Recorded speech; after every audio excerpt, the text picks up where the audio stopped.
Turning Red. This movie really snuck up on me.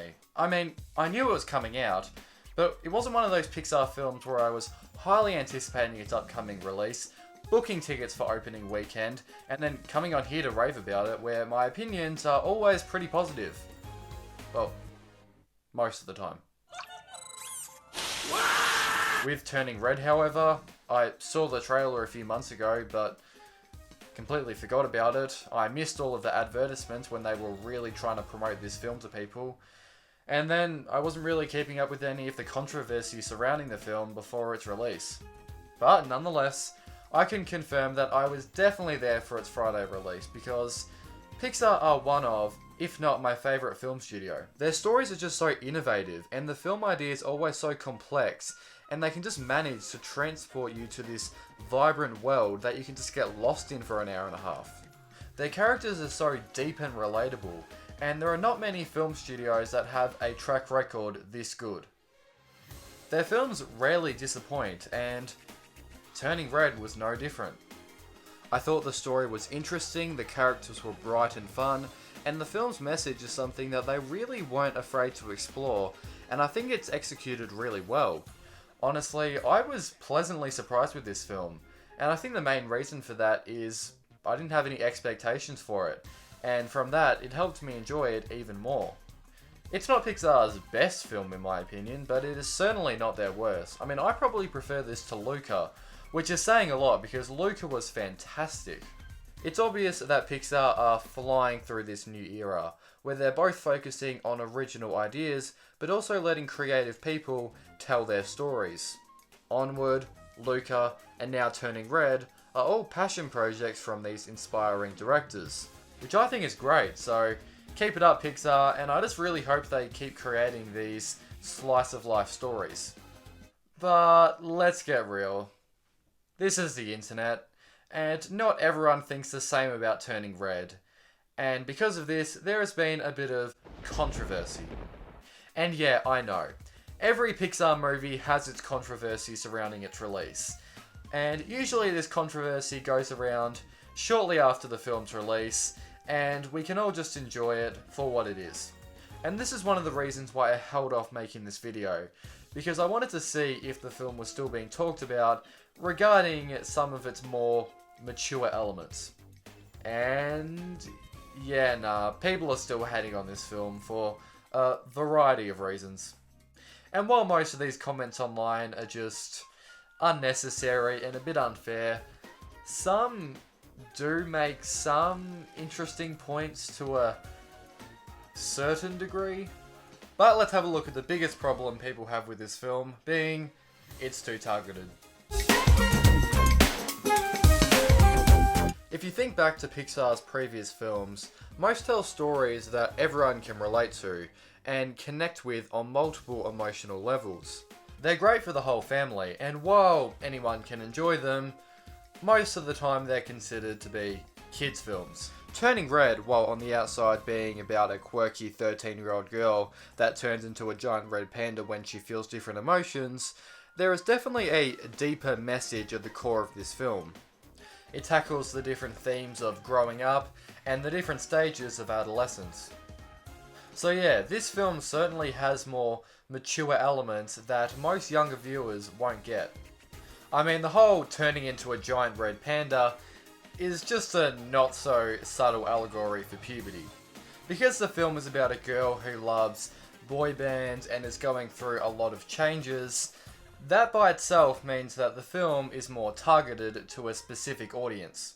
Meaning that a lot of themes in the film won't resonate with as many people. But is that a bad thing? No, of course not. This film is certainly not targeted towards me, but I still enjoyed it. Pixar are great at creating coming-of-age stories and the emotions that are attached with that. Inside Out, Finding Nemo, Toy Story, Coco, so actually, you know what, just most Pixar movies. But Turning Red takes that coming-of-age formula and does it in a new, innovative way that pushes the boundaries of what topics a quote-unquote kids film can touch on. I get that not everyone will relate to this film. I didn't. on a personal level, but I still enjoyed it nonetheless and could understand the struggles and motivations of the film's characters. But remember, while you might not have connected with it, there are those who really loved it and are glad that there's now a film that speaks to them, which is really great. Everyone should be able to see themselves in a story, and not everyone is going to be able to see themselves in Mei Lin, and that's okay. Because the way that the film is told is really dependent on its characters, and how they can take new extraordinary lengths through the animation and story to... Oh, what? Oh. People had a problem with that too? Oh, you gotta be kidding! It's not just the themes of Turning Red that people have a problem with. They also have a huge problem with... the animation?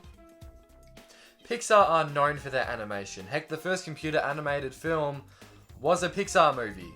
It's called Toy Story. I don't know if you've heard of it. It's a really good movie. You should check it out. And while over time their stories have changed, their animation quality has always stayed consistent and really good. But over the last few years, they've really tried to experiment with their animation. You've got films like Soul, which is more realistic, and then you've got other films like Luca, which has more of a cartoony feel to it. I personally like both styles of animation because it really depends on what story you're trying to tell and get across to the audience. And then Turning Red came along and then just absolutely blew me away in the animation department. I was sitting there throughout the whole film like...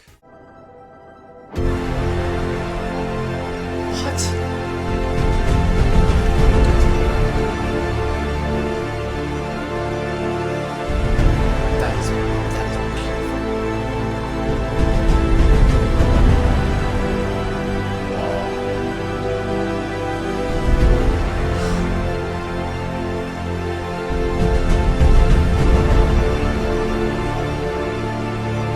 This was a whole other style of animation on its own that does the story justice because it enhances the plot because the film is told through Mei's point of view. But despite all that, people still didn't like the animation, and I'm pretty sure that stems from the fact that it's more cartoony and anime-like, and that just isn't Pixar. And how this whole cartoony vibe can make a lot of scenes feel really cringy and weird.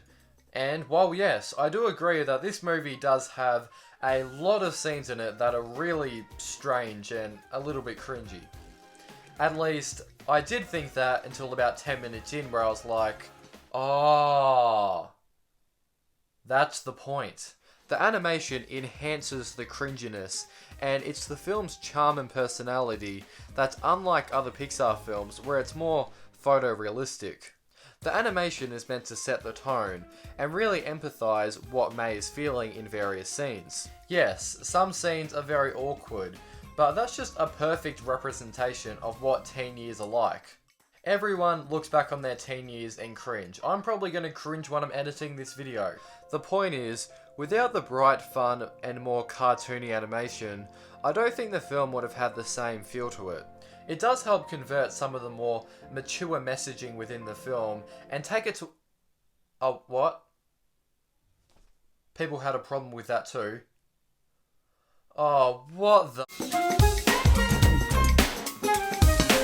This film has got a lot of hate from parents claiming that the film is too inappropriate for their children. This mostly stems from the fact that a lot of the subject matters covered in the film are about puberty, growing up, crushes. You get the point. Because Turning Red is attached to the Disney name, most people don't expect such topics to come up, leading to people being very mad that this content is in a Disney movie? I mean Disney. Disney could never have this level of insanity in their movies. They've lost it. I knew it.